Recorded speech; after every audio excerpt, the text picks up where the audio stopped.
Hello good morning सम्पूर्ण आदरणीय दर्शकमण्डलहरू, म तपाईँलाई फेरि पनि स्वागत गर्न चाहन्छु मेरो मिसन नेपाल युट्युब च्यानलमा।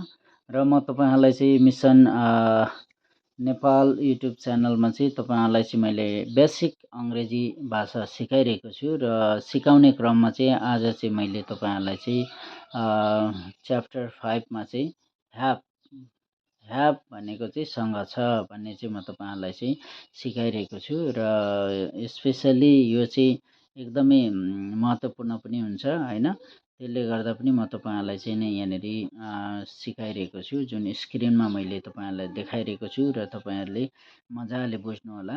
यहाँ ह्याभ भनेको चाहिँ सँग छ।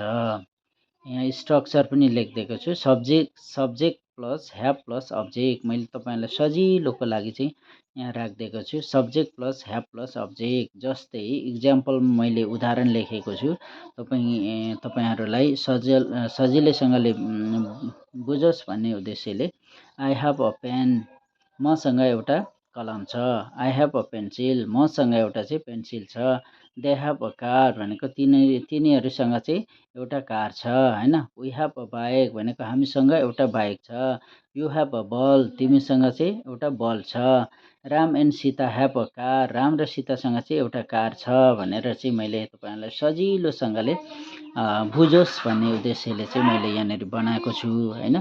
तपाईँले चाहिँ यो जुन स्ट्रक्चर दिएको छु मैले subject plus have plus object, यो चाहिँ कापीमा तपाईँहरूले चाहिँ यो इक्जाम्पल मैले दिएको छु त्यसको आधारमा तपाईँहरूले चाहिँ सयौँ चाहिँ सेन्टेन्सहरू बनाउन सक्नुहुन्छ। यहाँनिर I have a pen, I have a pencil, they have a car, we have a bike, you have a ball, Ram and Sita have a car भनेर मैले तपाईँहरूलाई स्क्रिनमा दिएको छु र तपाईँहरूले चाहिँ अन्य थुप्रै सयौँ चाहिँ सेन्टेन्सहरू बनाउन सक्नुहुन्छ। यो तपाईँहरूले एकदमै क्रमशः यो भिडियोलाई चाहिँ पार्ट 1, पार्ट 2, पार्ट 3 र पार्ट 4 र पार्ट 5 गरिकन क्रमशः तपाईँहरूले चाहिँ यसलाई प्र्याक्टिस गरिसकेपछि चाहिँ तपाईँको एकदमै तपाईँहरू चाहिँ अङ्ग्रेजी भाषामा चाहिँ एकदम दखल हुनेछ। त्यसैले पनि अङ्ग्रेजी भाषा चाहिँ दिनदिनै चाहिँ अलिअलि गर्दै पनि हामीले चाहिँ प्र्याक्टिस गर्नुपर्छ।